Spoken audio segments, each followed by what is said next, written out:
ton of those batteries, the LiPo batteries. So I was like, oh, sweet, yes, okay, all right, thank you. And then before coming here, I realized they were out of power. They were draining, so whatever, okay. And I don't want it to be at a risk of like everything blowing up anyway, so. All right, you guys ready for me to go on talking? Hello, I'm Dylan, my name sign is this, and I have been working for about 5 years on building, I've worked with Space. It is a local nonprofit organization with deaf people, and that group was also Universal Music Design is a group I've partnered with, and they really have expanded into so many new technologies, including haptics. And the big issue with Universal Music Design is trying to figure out a way to give an equivalent experience for hearing and deaf people to be on the same page. So in this workshop, you've got all these things out in front of you. There are a lot of different devices, machines, and most of them fall under these categories. But it's definitely important that we talk about all the different kinds of things, like what's up on the screen. So for music speakers, you might think, okay, there's 3 kinds. There's like bass, there's subwoofer, there's whatever the higher frequency thing would go through. For haptics, there are even more options than that. And there's pros and cons for that. I'm going to be covering that today in the workshop. All right, Universal Music Design. There is a deaf group that was founded, and that's UMD.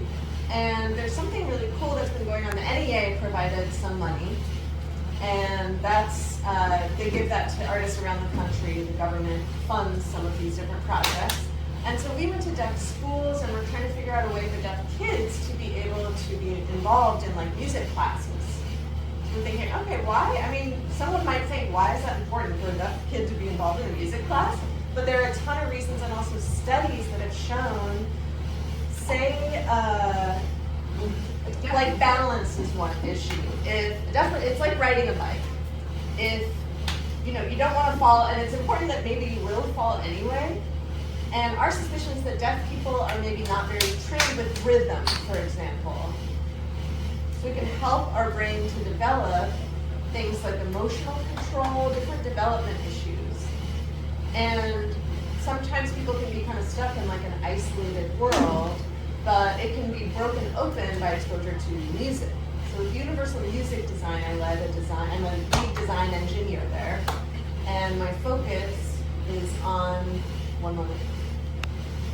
embedded technologies, developing things like that. ESP32, STM32, all these different ones, CH32.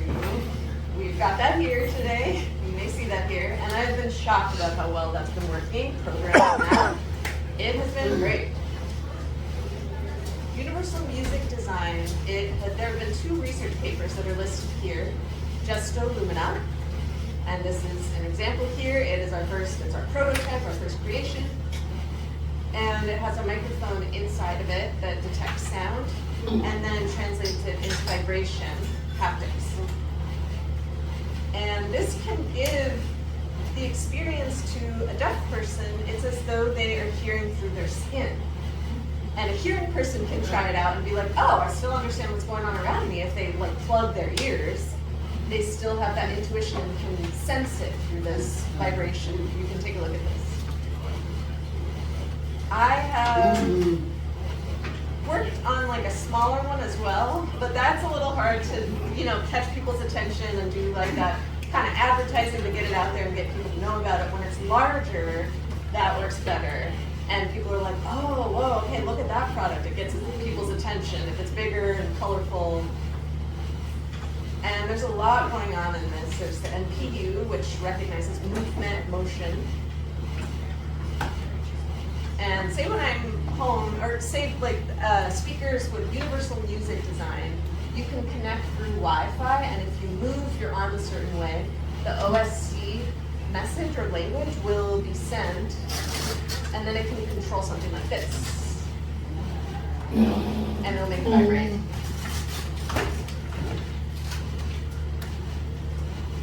This is something that we have used So hearing people often use headphones, right? And that's not exactly, that doesn't apply here, so this is like my version of that.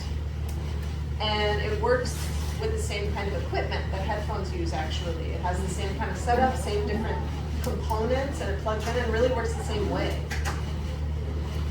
There is a big catch with this though. It runs from 0 to 250 hertz. So that's quite limited. That's tough because the hearing spectrum there is 0 to, what, like 20,000 hertz. That's a lot that's being compressed just into that limited range to 250, so that's difficult. It can just become brown noise or white noise. It all kind of fades together, just like a buzz. That's all you feel. So that is one challenge that we are trying to overcome, and that's what we want to talk about in this workshop. The second paper, through Sonic Agency, that's a question about when deaf people have, they should have their rights to express themselves and sound in different ways. So like if I am to shout, it's similar to the haptic. Me shouting shows my sonic authority, and so there is this paper, and say if I were to like write on and on and on, that has a physical impact on it, start to feel it in my hands. But so translating like what it is for me to yell becomes a different thing.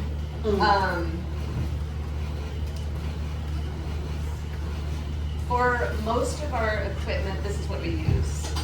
The ESP32C6. That's what's on here.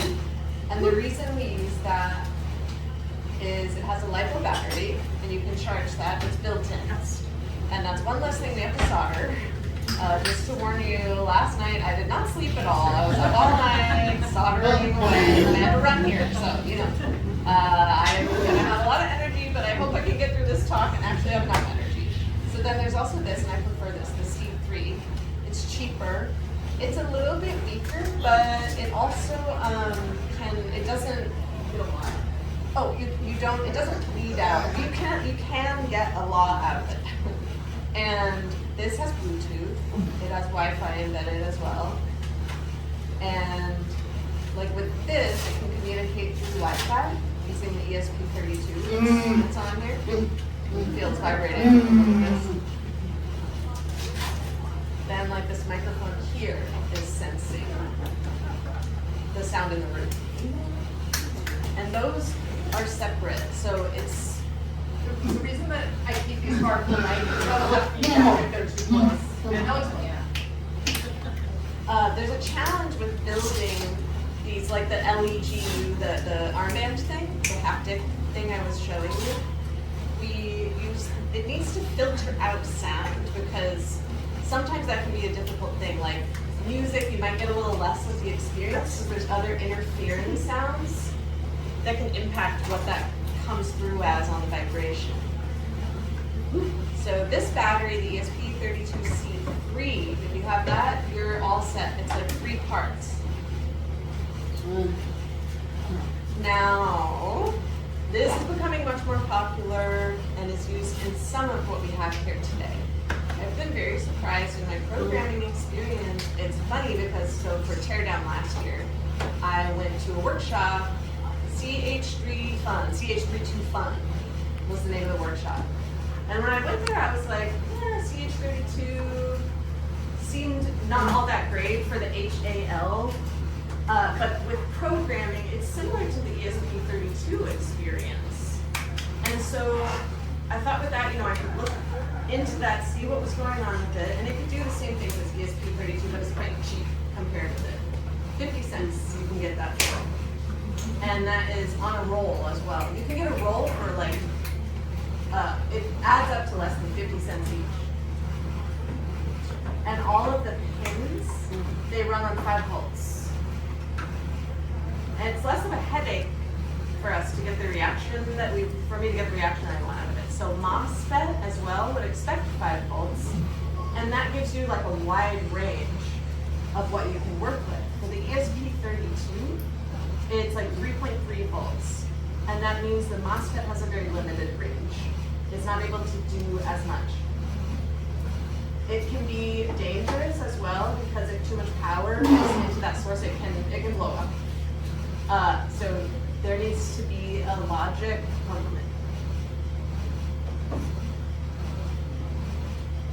logic shifter, logic level shifter. And there's one more thing that can be, that seems like one more headache, but anyway, the CH32 takes care of that issue perfectly. So people hear it, you may have been seeing the CH32 around with Bluetooth.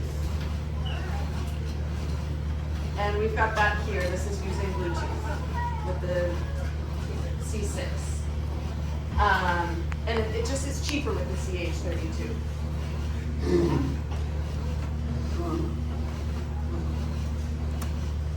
All right, so yeah, we're gonna be playing with this. That's what I've got going on. We've also got the haptic gloves here, and those are cool because they recognize on the different fingers different movements. So you can make handshakes like you would in ASL, and it will respond with vibrations. There's also camera recognition. So what I can do is I can stand in front of the camera and sign, and then it recognizes my different handshakes. So that's pretty cool about the gloves, and then I can make all these different handshakes really quickly, and the system will respond. One reason that we do it this way is to have the handshake then react to a sensor that is then responding with haptics, is then deaf people would be able to put the glove on and then spell something, and then a hearing person nearby could be like, oh, I know what they're saying because I feel it vibrating in my hand. So then we can communicate through haptics. That's one of the benefits of this type of technology. The first wearable I ever built, the first day I came into Universal Music Design, they had 3D printed. They didn't have a 3D printer, so I had to use laser cutters and develop everything with wood. So it's wild looking back how far we've come. So when we started getting into this machinery, there were 3 different ways. So we noticed that, there's 3 different mechanoreceptors that the human body has. So your phone has an LRA, that is a linear resonance actuator. And then the LRA is different than, or it's very lightweight. So it takes less power for it to actually move. It's very, very specific and detailed machinery. So the LRA, one downside to that is that it's a little bit weaker. So if you want a specific frequency, that can be a bit of a challenge. Versus the Meissner, this is what we've got built into these kits here. So you see we've got 3 motors on each one, and they are all ERMs. And I like ERMs because they're cheaper. They can go into overdrive. So they've got these black little ERMs that are in each kit. And they max out at 3.3 volts, otherwise they would break. So what I do is I run all of them at 5 volts, but they work fine compared to the LRAs that do break, the ERMs do not. So the LRAs will just become totally destroyed, but the ERM actually will keep functioning, and it's more solid and it will keep running. That's what I've recognized. So the cheap parts work on overdrive, but they can blow up. So the most complicated one, I don't really have time to build the exact equipment for that, is an oscillator that will then apply pressure. And that's really cool. The seed machinery. It's a really cool experience over in the seed. They have a robotic hand that can move like this, and you can see that, and that provides a signal as well for motion.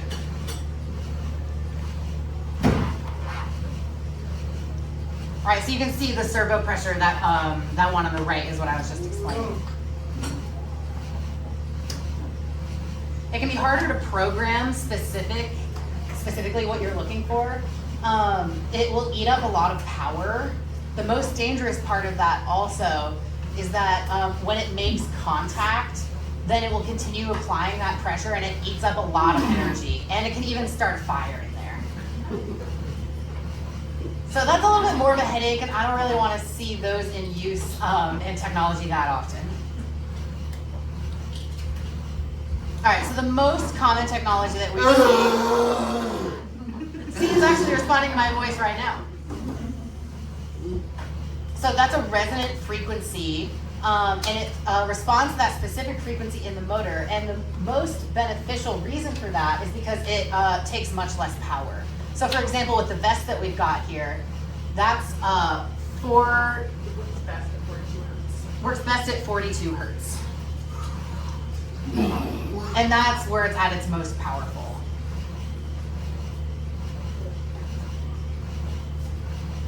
And the more powerful it is, the hotter it gets.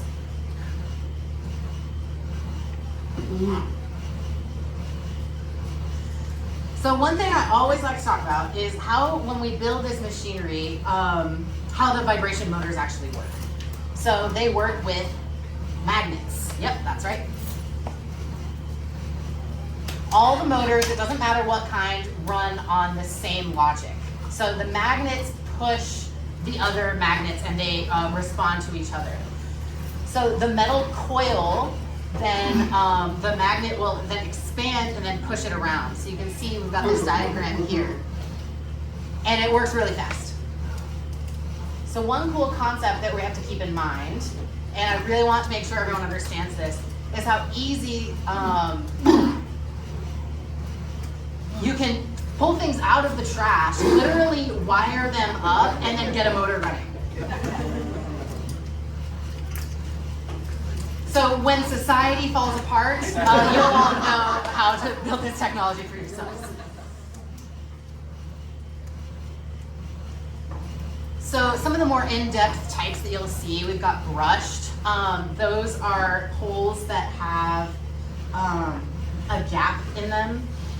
And then it has 4 gaps running along the wire. And then the brush, what it does is it makes contact with the battery and then powers the coil using electromagnetic force. And then the magnet itself will turn and respond and get faster and faster and faster the more it gets charged up. So the reason that we want to build this type of stuff yourself, you can coil things up.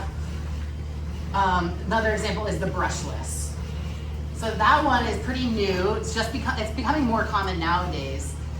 But it's been around for a while, to be honest. It's just, it has a really long life. So if you want to program specific movements, specific rhythms and patterns. If you're a tiny bit off, it might throw the whole thing off. You have to be very specific and precise with that, with the timing. That's how that machine is. PCB motors are extremely cool. I'm seeing those more often too. They're a little bit weak, but they work really well. So you can go to like a PCB manufacturer and get for like 5 for $1, and they're pretty plug and play. And you can make your own machines like that at home. So a lot of these different motors, you have to make sure that you don't leave them running for too long or they'll become overheated. And what can happen is then the magnets, if they usually are functioning fine, but then if they overheat, then they won't rotate anymore. And then they just won't have any of that power to push and cause the haptics to respond. They can be a real heat sink. So when I use technology in my wearables, I like to use them on humans. And if it gets too hot, then it could, make your, or if humans get too hot, you can use this technology to actually cool you down.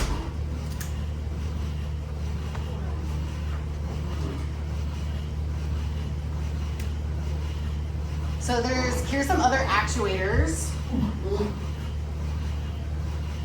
There's lots of different options that we can use. So this top one here is very common. So at PCC, Portland Community College, one thing that we were teaching there was to make these at home. And what you can do is you can plug them into a chair, and then it responds to sound, and it provides like a really immersive experience, sort of like in a movie theater or something, one of those 4D experiences.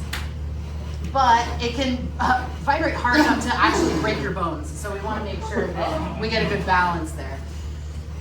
This next one you see in more fancy labs, specific science experiments. They can be pretty cool, but in my experience, it's not really worth the headache trying to deal with the 60 volts. Class 1 power system, it can be a real headache in terms of the legality of it, so that can be stressful. The thermal Peltier, you see this over here that we got raised up. So that responds to you yell, it hears, and then it becomes cold on the surface.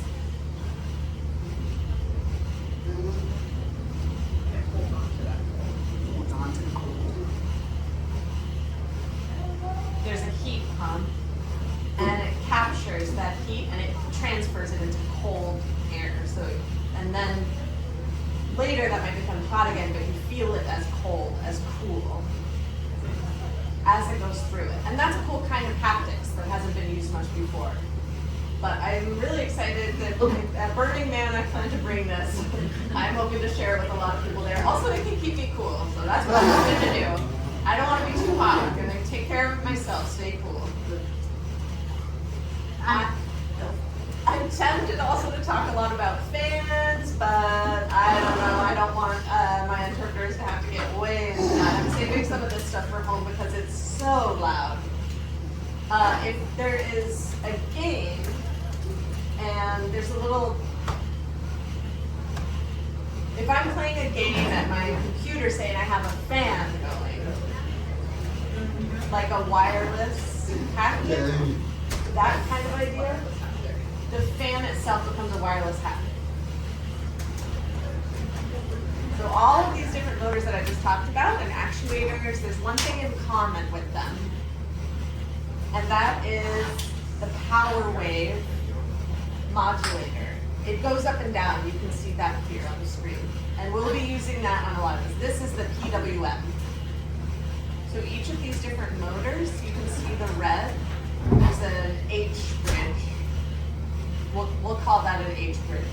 There are 4 pins inside, and those go out to, so what we use is just 2 pins to connect the motor, and one of these lines goes over or the other way, the wire. It can become very powerful when it's translating music. Some people with their frequencies, it might just bounce right back. And it will give the motor more resolution, resonance. It becomes more similar to the hearing experience. That's the way this motor machine can be experienced. You already know a whole lot about PD, power delivery. I know you do, but some people buy like 100 of these, and I've got like a bunch in my house. But they can be really annoying to use like a AA battery. This works with USB-C. That's what we're doing here. I was like, I need more USB-C. But anyway, I blame this problem for that. One thing that's nice with this too is you can get 90 watts. So the red one, where's that drill thing? There, you can hear it. That is quite heavy. And inside the drill there, I ripped everything apart, put it back on, and I got it to be music and sound reactive.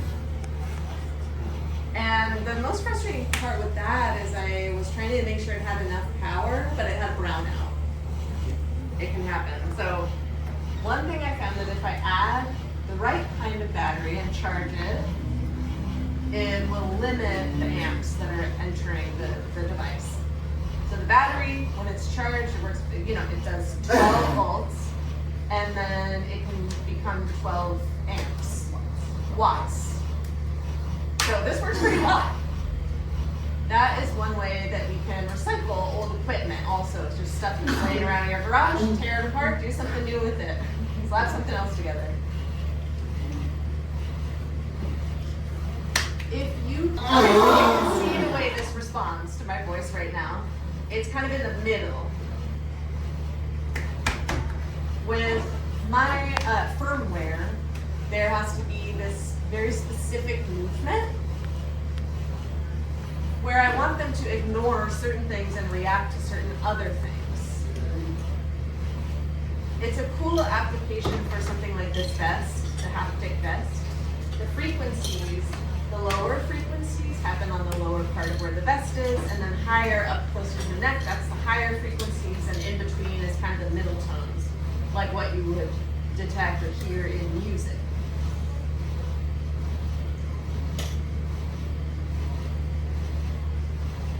Look here at these different boxes. Different movements all have different bins. It can get very complicated. Well, let's look at this. We can make it more complicated.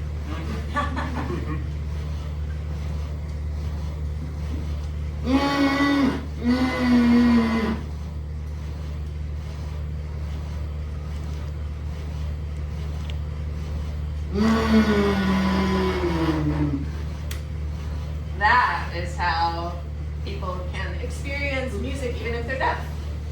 And it's very worthwhile for hearing people as well, because as people age, they tend to lose their hearing. Over time, they can still hear, but they lose some of the timbres of the different sounds around them. Some of the noise can maybe become a little bit less like interesting as compared to what it used to be. So this can improve a lot of different people's lives. Universal music design, we call this kind of a thing a curve. And think about curves. That's one example of universal design. It was first designed for wheelchairs. People using a wheelchair can more easily get up onto the curb if you change that harsh, steep angle. If you angle it like a ramp, then people are able to use it on the sidewalk. And it's also a benefit to other people, not only people with disabilities that maybe need a wheelchair. For all of these things, the way they were designed is to be like an analog microphone. It works with an analog microphone. There are 3 little wires that are soldered in there. That's it. But all are USB-C, as I mentioned before. So if you take them home, you're welcome to solder them at home and get that battery working. But yeah, I did design that for these kinds of microphones to be used. There's another really cool thing that we can do with these. I made a JavaScript kind of analoger thing compared. It's a language. And there's some new formulas for movement and how these are some formulas for how the motors work.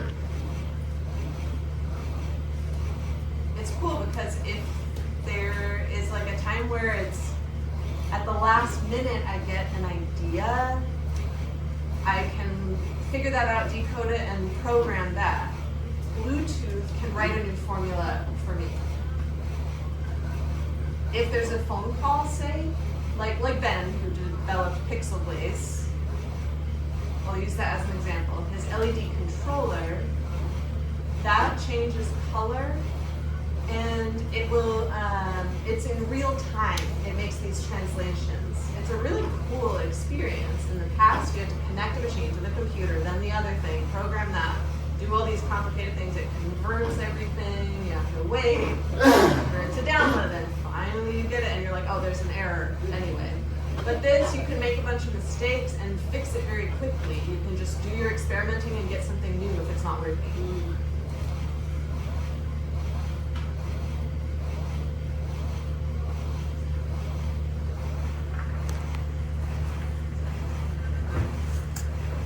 And this is something you can program from your phone. Let me see, this is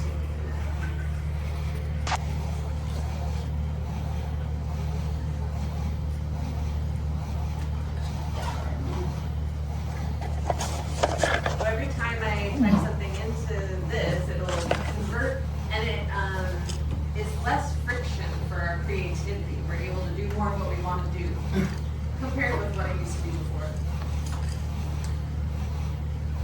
How we know this is because of all this research that has been done. There are many different applications.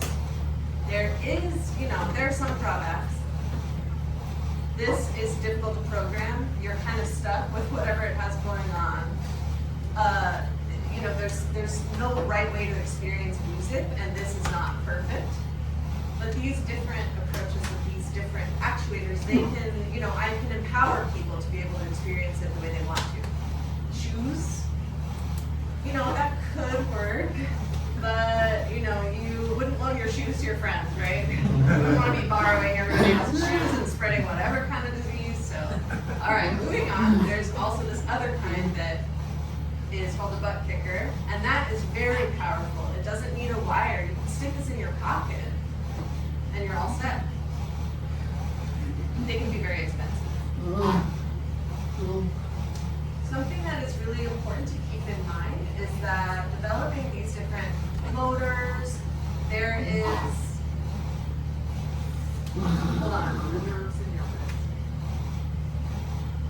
nerves in your wrist, and each time you do that, your nerves can become just a little bit more damaged over time. So that is something to think about.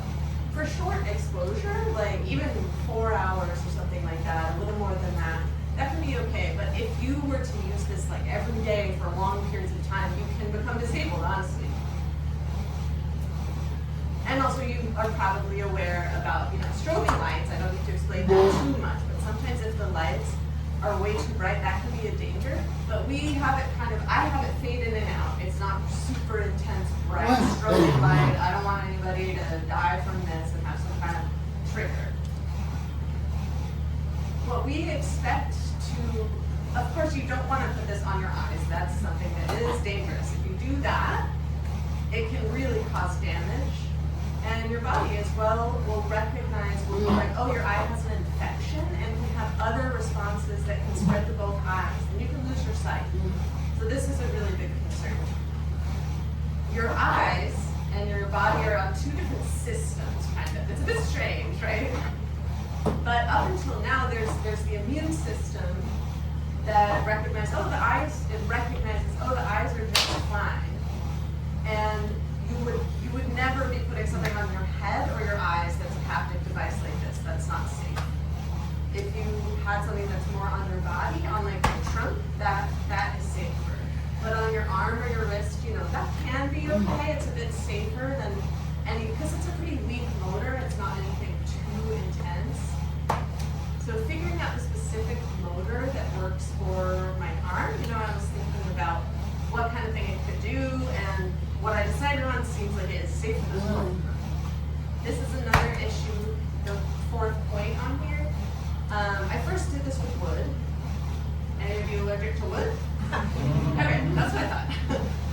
I have since now used different 3D materials, 3D printing materials, but allergies can be a concern as well, how your skin reacts to these things. You can feel free to take a picture of this or open this up with the QR code, and you can also connect with Bluetooth.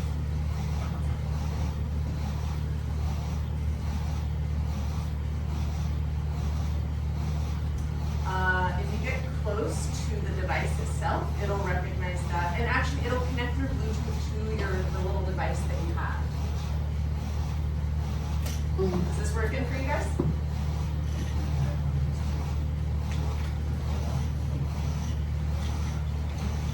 Go ahead and click on that blue button if you'd like, the manual. You can go into it. Or did you say, I think it's Bluetooth mode button. Yeah, Bluetooth mode, click on that. Yeah, the white button with the blue border that says Bluetooth mode. You should see your Haxel name, and you can find it on here. Try to find your name. Or if you want to tap into somebody else's, I don't know, that could be fun too.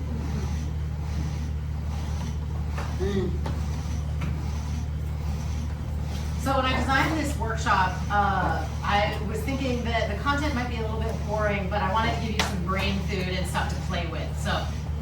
actually tinker with the machinery, let the content absorb by trying it out in your hands. So I got this haptic systems for you all.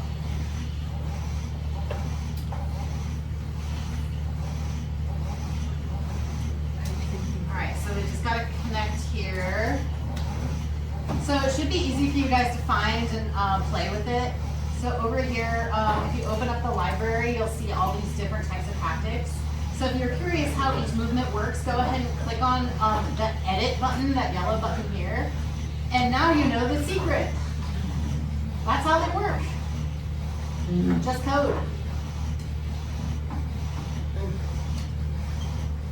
So we really need to thank Ben for setting the path for us. It's made life a lot easier.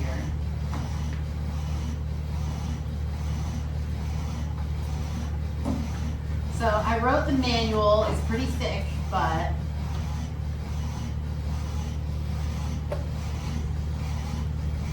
yeah, we don't need all this. There's an exact rhythm that it's taking, and then it just all comes together in a really cool way. So this is an easy way for people to make mistakes, try it, play with it, and Worst that'll happen, it'll blow up.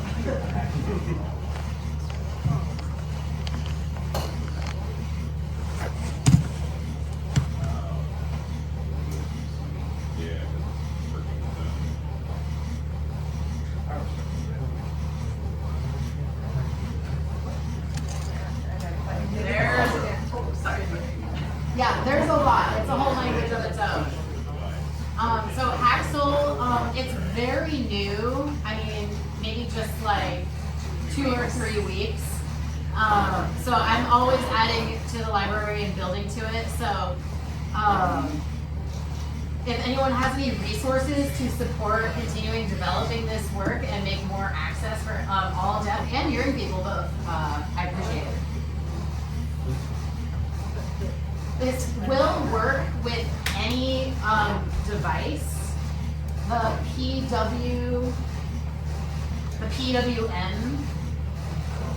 So what that means is, so like this woofer vest, woozer vest, is much more expensive compared to the butt kicker, which is like with any device. The PWM.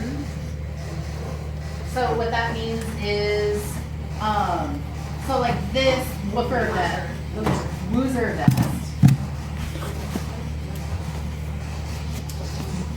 is much more expensive compared to the butt kicker, which is like $5 each, and then you just sew it in.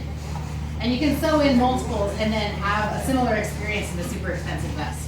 So one cool thing about that is that each one of these devices, if you're curious what the experience might be if you overdo it like 10,000 watts or something, whereas these each take 200. If you want to experience 10,000 watts, build 200 of these and then you can feel what that's like. It's super overpowered. Unlimited power. One cool thing about these too is that they use motors, ERM motors, and that's more safe than the Wooger. The Wooger voice coil has a huge magnet on the inside. So if you all have motors in your heart, it will stop your heart if you have a pacemaker or something. So it's not very Android friendly. These devices are Android cyborg friendly.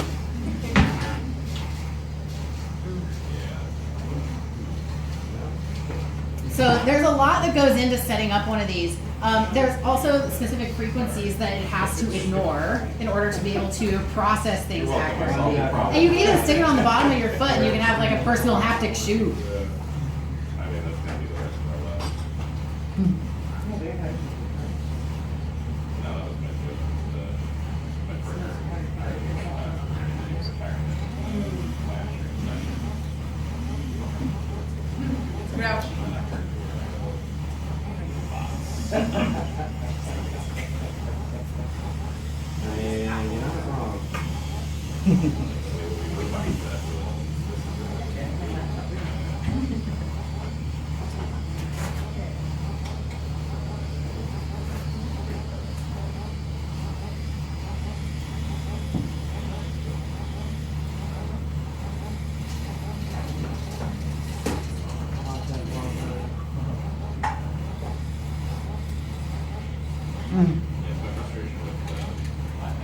Oh, it's not working on Apple computers.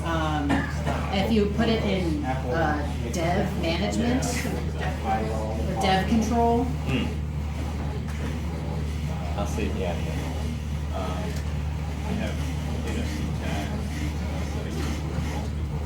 Yeah, so right over here, I got the developer tools. So see what the error message says.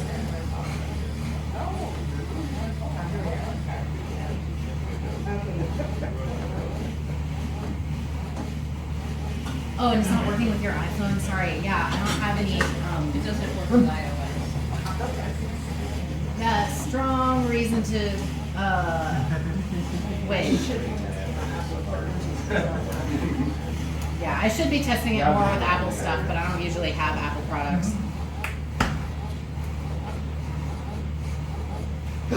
I'll just have to put up with it and get some.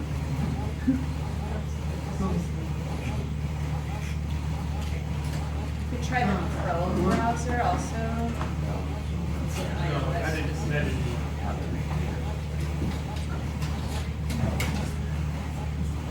Safari is really strict with API access, so it's been giving me a real hard time. Sometimes it forces us to develop new Apple apps to then try to beat that problem.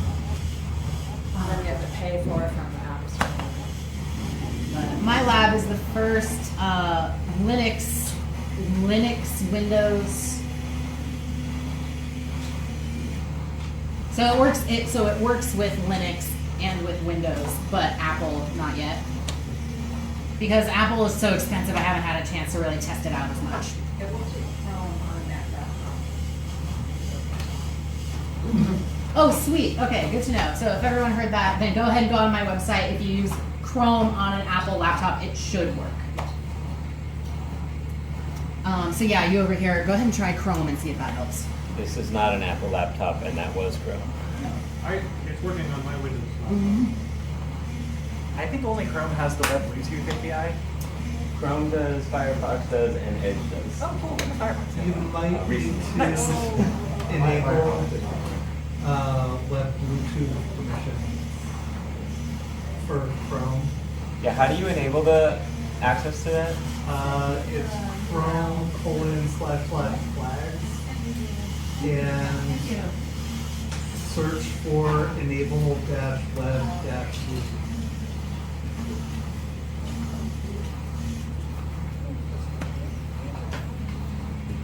Yeah, thank you. That's helpful.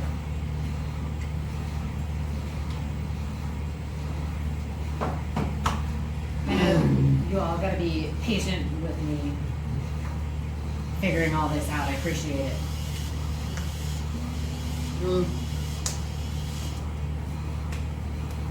So it works through regular Wi-Fi, but the firmware is pretty different.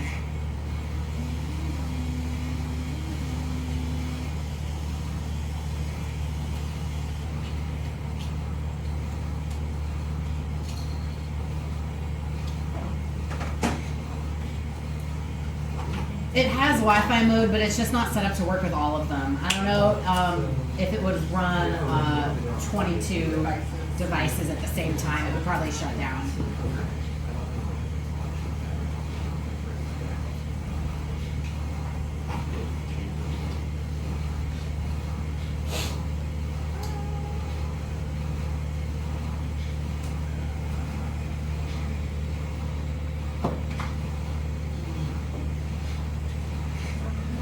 So one thing also you can do later is when you're going through the trash and looking for equipment to use, if you find something weird, try plugging in and connecting to it and see, then you've got, you'll see the new motor will show up here where I've got it on the website. So you can click add motor under motor channels. And then Yeah, just connect it there. Like the GPIO 17, ready to run. Pretty cool. And then you need to, you don't have to refresh the page. It just shows up. And it's super easy to experiment and try a ton of different weird motors and see what happens. So it's also vibrating phone. Okay. But yeah. I have a friend who made their own motor out of metal coil, and it works really well. Cool thing was, usually with regular motors that you like buy from the store, you use copper wire. But with this, you don't need to use any copper. You can use other types of metal too, like steel. The catch is that with copper is super thin. And so you can wrap more, which means it becomes more powerful. It can take more watts. But if you're stuck with copper, if you don't need to be stuck with copper, then switch over to steel or iron. And that will, another type of metal with a more thick coil, then we'll be able to handle more magnetism and we'll be able to take more in it.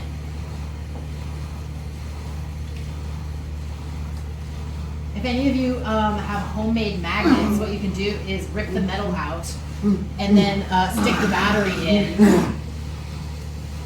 You kind of charge the piece of metal for a minute from that little battery wire, and then you have yourself a magnet. Achievement unlocked. And don't let that circuit complete itself through your own body. Be careful with that one.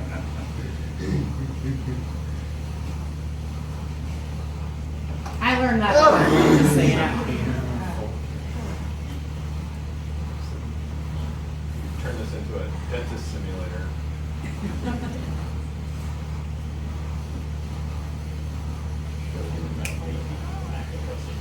Oh, yeah.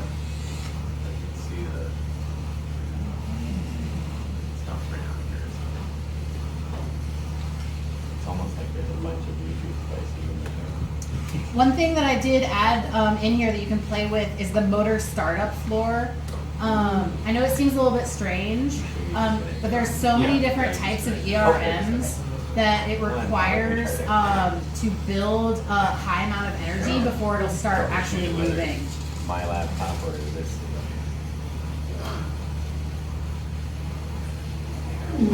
It's like if you're pushing a huge boulder, once you get it rolling, it gets a lot easier. So the concept is the same. And so that's what that is for.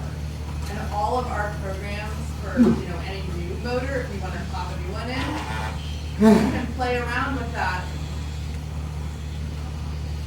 And that ends up changing the program with less friction. So like the drill one over there, I had to move that all the way up to 80% before it would actually start spinning. And then, hey, it worked great.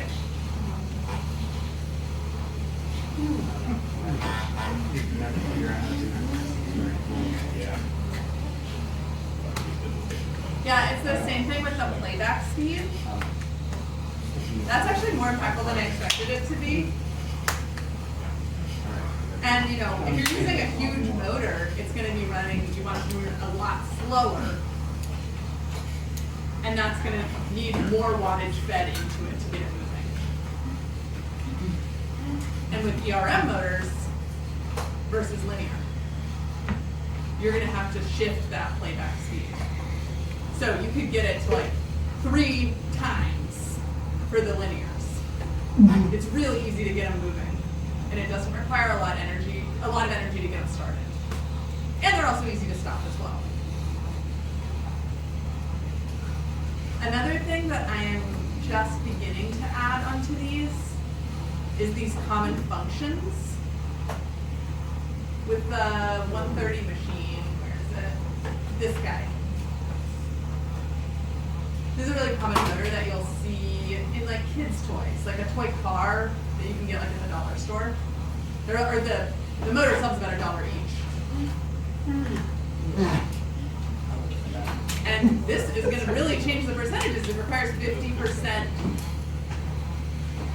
And with linear motors, it's going to be a lot less. With the LRS. So the only way that you can actually add more function to this is to buy a ton of them, get a ton of motors, like I have in my lab, and essentially go through interviews and get to know them. Okay, I understand where you're coming from, I know your function, and then plug it all into this. And it's the same thing, with Ben here. And really, Ben knows every type of LED in the entire world, how they all communicate, all their protocols. And now I'm starting to do the same type of thing, which is a very long journey, like Ben has gone on with LEDs.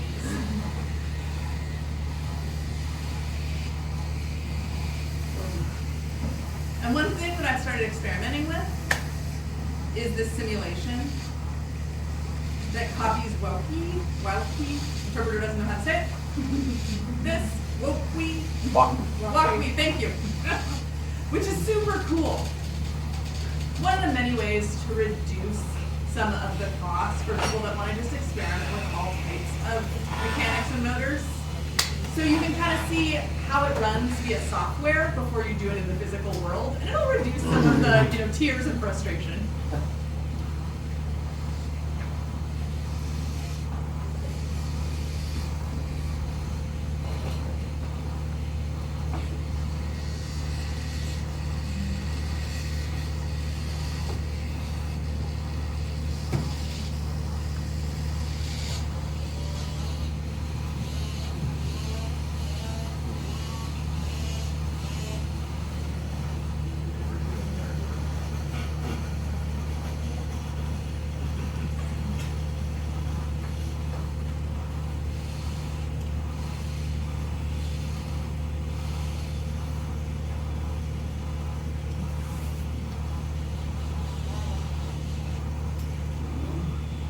This right here is waterfall mode.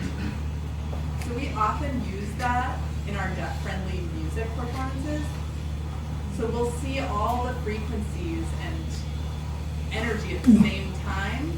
So you can see the drums, how they impact the music, how a violin comes in, and it visualizes it so you can see what's going on. And it is a bit odd as well. So now this one, I just love. I project that onto my ceiling and just watch it as I go. And it's very easy on the eyes. The colors that you see in here correspond with the high and low frequencies. The red is low, and as it gets higher, it hits into the blue and green spectrum, and then super high is going to be purple. So you're going to see that commonality with the color codedness in a lot of the stuff I make. It'll match up to different frequencies.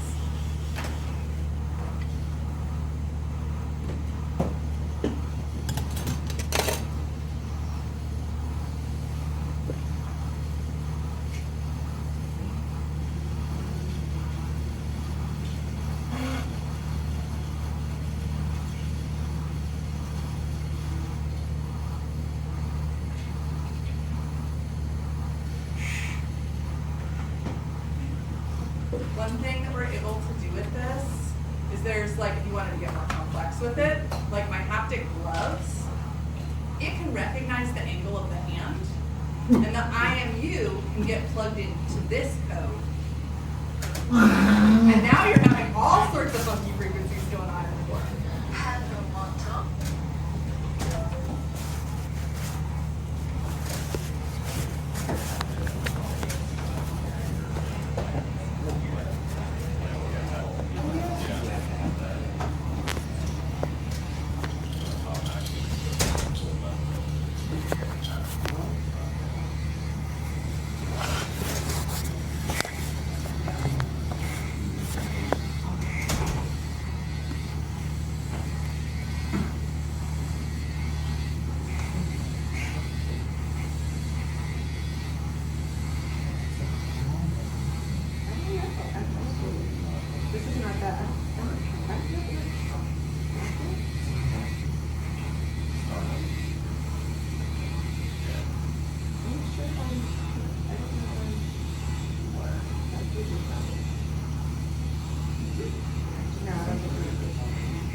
I did, and then I lost it. Okay.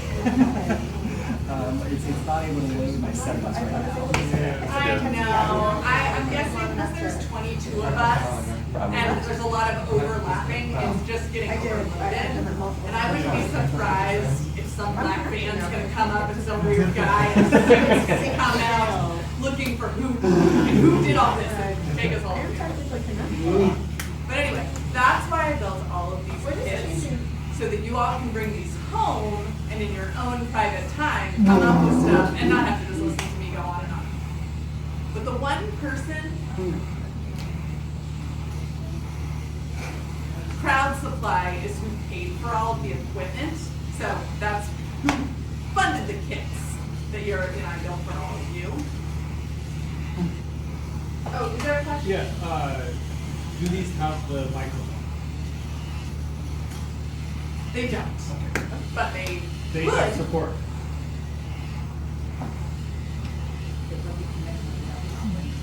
Yeah, mine here. Yeah. This is real plug and play.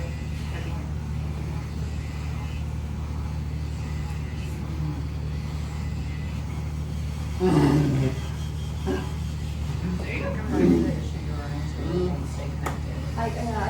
With your kids, I would recommend using pin 6 because it's going to be a lot easier.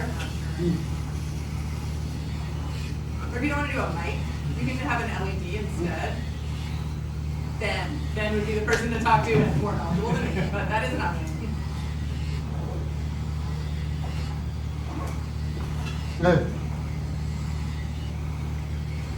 Now this here, you can do an LED if you want to, and this is where I would do that. An OLED support, should have that. You may see in the back if there's this, it has OLED if you look at the brightness there. For a second, And that can be easier to use like for your personal phone, and it's less of a communication headache that way.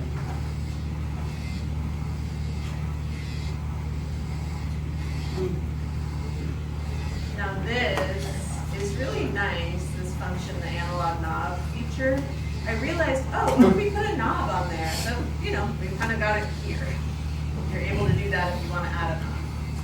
Like for the game, for example here, easy. And it's also a good way to, use these in, if you don't want as much of a Wi-Fi headache, you can run it in isolation mode. run it in isolation mode. This, I'm not going to go through this too much. It's a lot of information. And really, this is like my third research paper. I started kind of a rough copy a while back, but I don't need to bother you too much with all of this. I don't want to get too much like weird feedback or something. I want to stay on this research train I'm on, but I'm not going to share all of this today.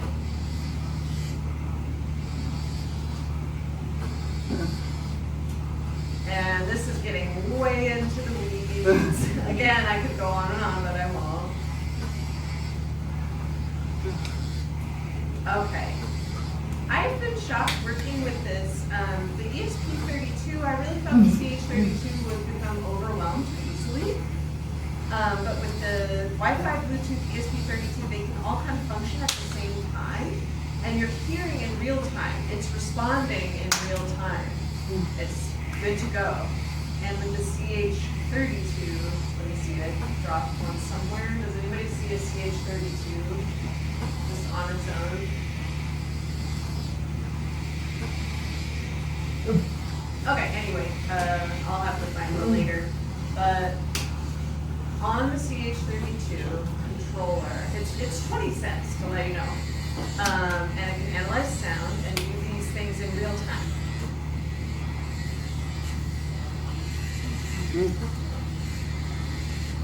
This is important because we're hearing people, if you're taking in the audio input, if it's a tiny bit off, just a tiny bit, it'll be kind of a weird, bad experience. If it's the real-time experience, that's kind of better. People prefer that. And you may notice that if your phone is connecting, the phone itself might be buzzing. I designed that on purpose to allow people in the, out in the world to kind of be exposed to some of this technology, and you don't have to pay for anything that way. You just have your phone. You can use that. You can use it for that. And I'm able to run this from my phone. And if I put my phone in, like listening mode, it's using its microphone, I will notice my phone vibrating, and then I have like equivalent experience of hearing people to be able to hear what's around them. And then if I were to put them all over myself, put them in my pockets, I would just have it all in there. I would be getting that feedback and those reactions. But it really doesn't cost much at all. Like maybe $20, something like that. And you can do this, you can buy old cell phones for like $10 or $20 if you wanted to do that. As far as the evolution, we've got a long way to go for sure, and I can't predict what the end of this might look like. Are we at a point where it's good enough? I don't know. Are we I'm probably gonna be working on this for years.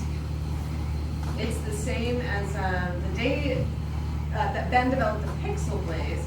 I know that he has continued just adding more and more features along the way. There's hardware, there's firmware, and he's still working on it. He's not done. Oh, hi Ben. There he is, everybody wave.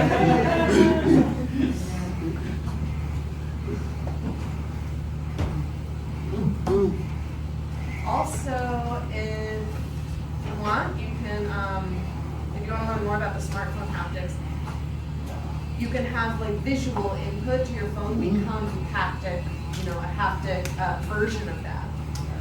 And that can be an application for blind people as well, or low vision people. Sometimes it's like, oh, a phone is a waste of money. I can't really use my phone anyway because I don't have the same vision level for that. But if it were to have more haptic features, it doesn't work well enough to become the same thing as a sighted person using their phone, but it still could add on to that. But I want to research more ways that I'm able to do these things. There's also like a feature, if you were to lift your phone and move it in different directions, but don't throw your phone. I have seen what has happened if people do that, but I definitely don't want anyone to become injured or become disabled themselves from something like this.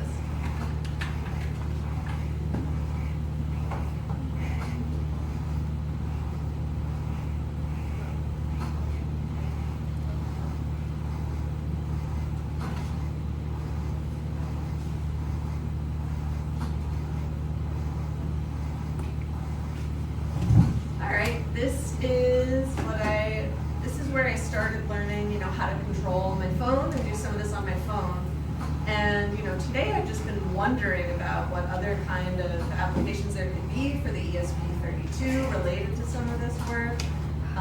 If it becomes cheap enough and I could buy a ton of them, and also if I could just buy a bunch of phones, I would love to just give them away to people.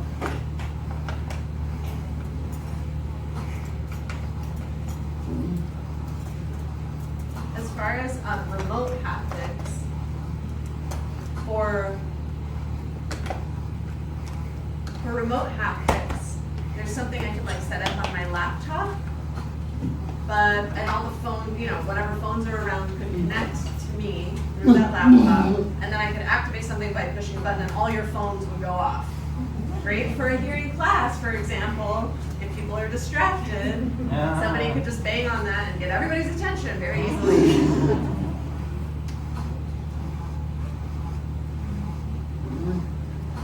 Really, this is pretty cool, and a lot of it is cheap, a lot of it is free to develop. There is the haptic APIs are starting to become a lot, very robust.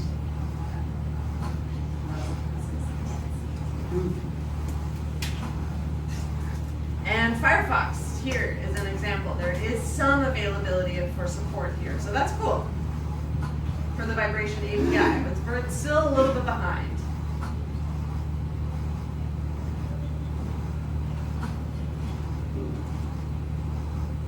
That's another big reason that I wanted to write a programming language.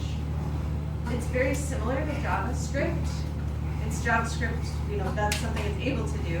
and it can work the same way on a phone, hypothetically. So I'm hoping that I can, get ahead of that in time. But if anyone wants to experiment and, test things out on your phone, and you could even come up with a new way to detect motion, something like that. And then, you're ready to go and get it working on whatever other motor or machine you use it for.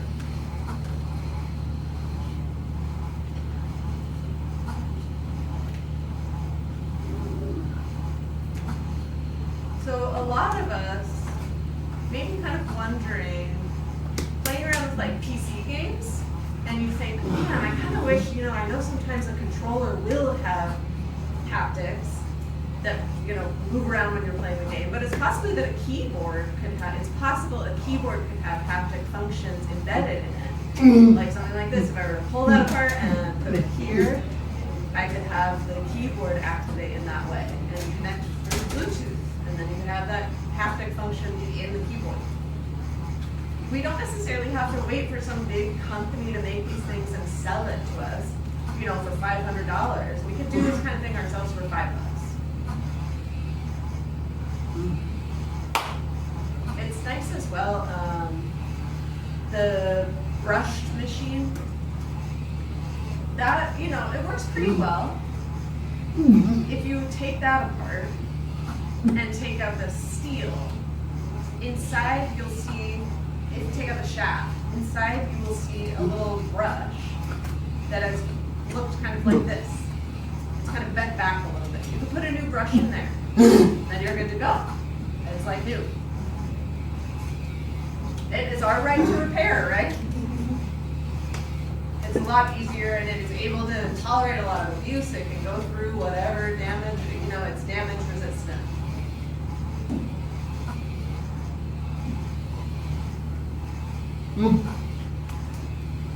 Oh wow, I actually talked through the whole workshop. That's awesome. I got all a little bit scared because I said I didn't sleep last night, but we made it through. Any of you playing with the white tower right now? Oh, here we go.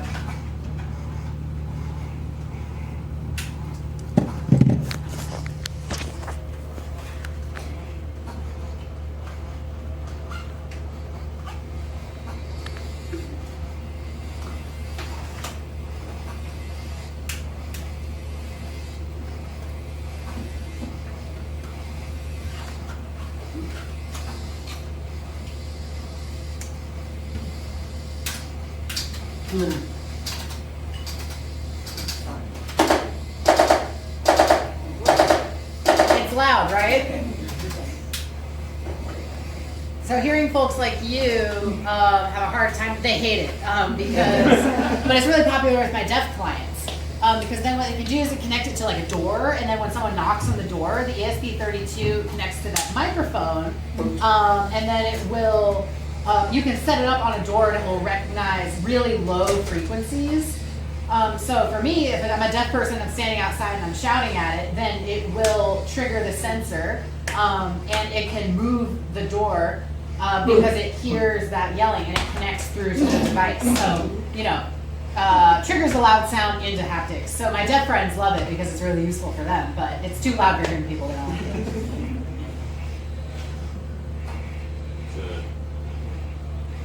Thumper from the Doom series. Call it Worm. Shakaloo. Yeah, I stole Dust's idea. It uses the same motor, the pinball, like in a pinball machine. So that pull and release function that you have. So I grabbed one of those, took it out, and it was funny because I had a battery and then another power bank. The ESP32 was accepting 5 volts, but then I grabbed a motor that was 12 volts. So then what I had to do was this. So I used this. I attached the pins in for 12 volts, and then the power bank was able to work with the motor.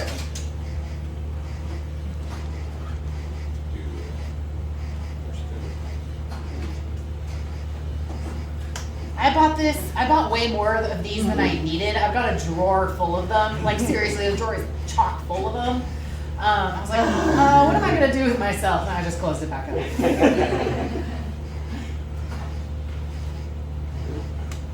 But still worth it. Some of my friends have PD extensions, PD decoys. So some of my friends have, like 5 years ago, they got some and they still work today. So they're really much better than a boring old AA battery. One thing I've used a lot in my products is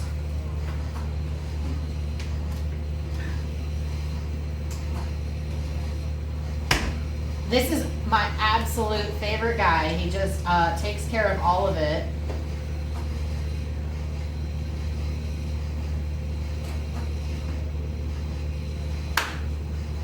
It's really nice to see this kind of thing. It uses lots of different. I use the lithium ion batteries in a lot of my things, and it's like 50 cents each. So This is like an overstock store, so yeah, you can buy them way cheaper from this overstock store. And then I use them in my wearables, and they last like a week without needing to recharge. Oh, yeah, you have a What's the question? name of the store? Battery hookup? Oh yeah, Singular. battery hookup. Battery hookup. It's just owned by one guy who runs it. It's gonna get flooded now. He knows more about batteries than all of you combined, I'm sure. Batteries are his religion. I someday would love to visit his store in person and meet the man and shake his hand for supplying so many of my creative endeavors.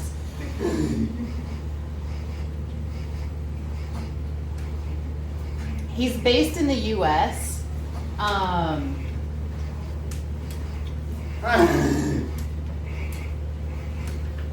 Trump's tariffs that have come down on us and the tariffs on China, that they hit really hard on Chinese goods, but this has not been as effective.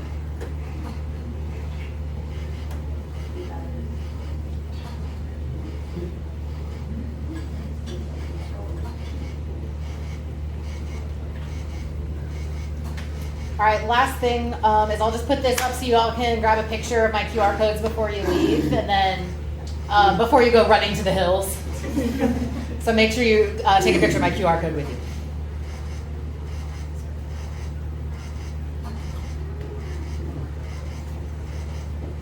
And if some of you want to play with the Wooger vest, stick around and I'll give you a chance to test it out. It works pretty well.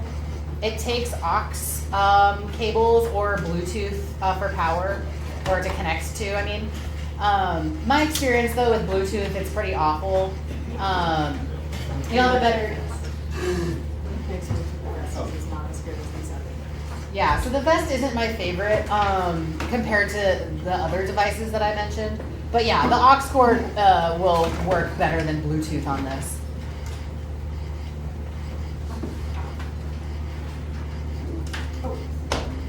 This is one of my kinetic art pieces. It's an older project of mine.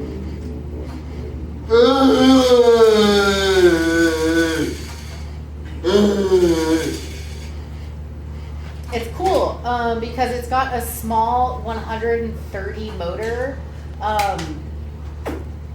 but it seems really weak, but the gear ratio makes it spin super fast. I've got a wall full of them at home. And it just takes one gear to spin and then the whole wall will start moving. And it's 3D printed with PLA, so really fun art project. One important thing with that kind of thing is if you've got an M3, the Super Mini, is that the Super Mini? Oh, super glue. So it just uses super glue. And then you super glue the M3 to it, and it stays super well.